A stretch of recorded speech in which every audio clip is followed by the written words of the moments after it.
Hi guys, ಎಲ್ಲರಿಗೂ ಕೂಡ welcome back ಅಂತಾನೆ ಹೇಳ್ಬೋದು. ನಮ್ಮ ಬಿಗ್ ಬಾಸ್ ಕನ್ನಡ ಸೀಸನ್ 12 ಬಗ್ಗೆ ಒಂದು ಇಂಪಾರ್ಟೆಂಟ್ ಆಗಿರುವಂತಹ ಮಾಹಿತಿ ಬರ್ತಾ ಇದೆ.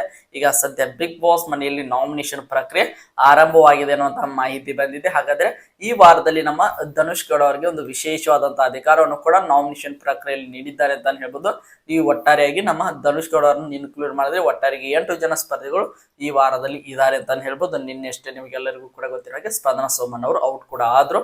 ಈಗ ಉಳಿದಿರುವಂತಹ ನಮ್ಮ ಧನುಷ್ ಗೌಡ ಅವರು 8 ಜನ ಉಳಿದುಕೊಂಡಿದ್ದಾರೆ. ಅದರಲ್ಲಿ ನಮ್ಮ ಧನುಷ್ ಗೌಡ ಅವರು ಯಾವುದೇ ರೀತಿಯಾಗಿ ನಾಮಿನೇಷನ್ ಪ್ರಕ್ರಿಯೆಯಲ್ಲಿ ಅವರನ್ನು ಯಾರು ಕೂಡ ನಾಮಿನೇಟ್ ಮಾಡುವಂತಿಲ್ಲ ಅನ್ನುವಂಥ ವಿಚಾರ ನಿಮಗೆಲ್ಲರಿಗೂ ಕೂಡ ಗೊತ್ತಿದೆ. ಯಾಕಂದ್ರೆ ಅವರು ಡೈರೆಕ್ಟ್ ಫಿನಾಲೆ ವಾರಕ್ಕೆ ಎಂಟ್ರಿ ಕೊಡೋದ್ರ ಮುಖಾಂತರ ಕ್ಯಾಪ್ಟನ್ ಆಗಿರುವಂತಹ ಕಾರಣ ಇದೆಲ್ಲವೂ ಕೂಡ ಕಾರಣ ಅಂತಾನೆ ಹೇಳ್ಬೋದು.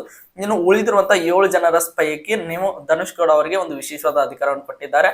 ನೀವು ಈ ವಾರದ ನಾಮಿನೇಷನ್ ಇಂದ ಒಬ್ಬರನ್ನ ಡೈರೆಕ್ಟ್ ಆಗಿ ಸೇವ್ ಮಾಡಬೇಕು ಅನ್ನುವಂತ ಒಂದು ವಿಶೇಷವಾದಂತ ಅಧಿಕಾರವನ್ನ ನಮ್ಮ ಧನುಷ್ ಗೌಡ ಅವರಿಗೆ ನಮ್ಮ ಬಿಗ್ ಬಾಸ್ ನೀಡಿದ್ದಾರೆ ಅಂತ ಹೇಳ್ಬೋದು. ಒಂದು ರೀತಿಯಾಗಿ ಇಂಟ್ರೆಸ್ಟಿಂಗ್ ಆಗಿರುವಂತ ಮೂವ್ ಅನ್ನು ಕೂಡ ನಮ್ಮ ಬಿಗ್ ಬಾಸ್ ಮಾಡಿದ್ದಾರೆ ಅಂತ ಹೇಳ್ಬೋದು.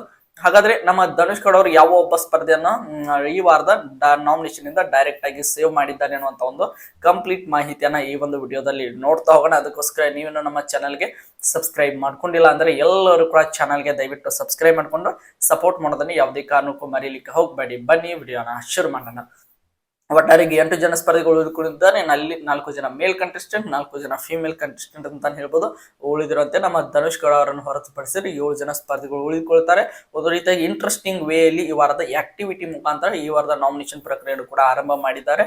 ಅಲ್ಲಿ ಗಾರ್ಡನ್ ಏರಿಯಾದಲ್ಲಿ ಒಂದು ಬಾಲ್ಗೆ ಅಂದ್ರೆ ಫುಟ್ಬಾಲ್ಗೆ ಅವರ ಫೋಟೋನ ಅಂಟಿಸುವುದರ ಮೂಲಕ ನಾಮಿನೇಟ್ ಮಾಡುವಂತಹ ಸ್ಪರ್ಧೆಯ ಫೋಟೋ ಅಂಟಿಸಿ ಡೈರೆಕ್ಟ್ ಆಗಿ ಗೇಟ್ ನಿಂದ ಆಚೆ ಬಾಲ್ ಅನ್ನ ಒದೆಯುವ ರೀತಿಯಾಗಿ ಒಂದು ಇಂಟ್ರೆಸ್ಟಿಂಗ್ ಆಗಿರುವಂತಹ ಒಂದು ಆಕ್ಟಿವಿಟಿ ಮುಖಾಂತರ ಈ ಒಂದು ನಾಮಿನೇಷನ್ ಪ್ರಕ್ರಿಯೆನ ಆರಂಭ ಮಾಡಿದ್ದಾನೆ ಅಂತ ಹೇಳ್ಬೋದು. ಈ ವಾರ ಕಂಪ್ಲೀಟ್ ಆಗಿ ಯಾರೆಲ್ಲ ನಾಮಿನೇಟ್ ಆಗಿದ್ದಾರೆ ಅನ್ನುವಂಥ ಮಾಹಿತಿಯನ್ನ ನೆಕ್ಸ್ಟ್ ವಿಡಿಯೋದಲ್ಲಿ ವಿಡಿಯೋ ಮಾಡಿ ಹಾಕ್ತೇನೆ ಅಂತ ಹೇಳ್ತಾ, ಈಗ ನಮ್ಮ ಕ್ಯಾಪ್ಟನ್ ಆಗಿರುವಂತಹ ಧನುಷ್ ಗೌಡ ಅವರಿಗೆ ನಮ್ಮ ಬಿಗ್ ಬಾಸ್ ನೀಡಿರುವಂತಹ ವಿಶೇಷವಾದ ಅಧಿಕಾರ ಅಂದ್ರೆ ಈ ವಾರದ ಉಳಿದಿರುವಂತಹ 7 ಜನರ ಪೈಕಿ ಒಬ್ಬರನ್ನ ಈ ವಾರದ ನಾಮಿನೇಷನ್ ಪ್ರಕ್ರಿಯೆಯಿಂದ ಸೇವ್ ಮಾಡಬೇಕು ಅನ್ನೋಂಥ ಒಂದು ವಿಶೇಷವಾದ ಅಧಿಕಾರವನ್ನ ನೀಡಿದ್ದಾರೆ ಅಂತ ಹೇಳ್ಬೋದು. ಹಾಗಾದ್ರೆ ಈ ಒಂದು ಅಧಿಕಾರವನ್ನ ಬಳಸಿಕೊಂಡಂತ ನಮ್ಮ ಧನುಷ್ ಗೌಡ ಅವರು ಯಾವ ಒಬ್ಬ ಸ್ಪರ್ಧೆಯನ್ನ ಡೈರೆಕ್ಟ್ ಆಗಿ ಸೇವ್ ಮಾಡಿದ್ದಾರೆ ಅಂತ ನೋಡ್ತಾ ಹೋದಾದ್ರೆ ಅದು ಬೇರೆ ಯಾರು ಅಲ್ಲ, ನಮ್ಮ ಗಿಲ್ಲಿ ಅವರನ್ನ ಈ ವಾರದ ನಾಮಿನೇಷನ್ ಇಂದ ಸೇವ್ ಮಾಡುವುದರ ಮುಖಾಂತರ ಅವರನ್ನು ಡೈರೆಕ್ಟ್ ಫಿನಾಲೆ ವಾರಕ್ಕೆ ನಮ್ಮ ಧನುಷ್ ಗೌಡ ಅವರು ನೇರವಾಗಿ ಎಂಟ್ರಿ ಕೊಡಿಸಿದ್ದಾರೆ ಅನ್ನುವಂತ ಒಂದು ಕಂಪ್ಲೀಟ್ ಆಗಿರುವಂತಹ ಮಾಹಿತಿ ಬರ್ತಾ ಇದೆ ಅಂತ ಹೇಳ್ಬೋದು.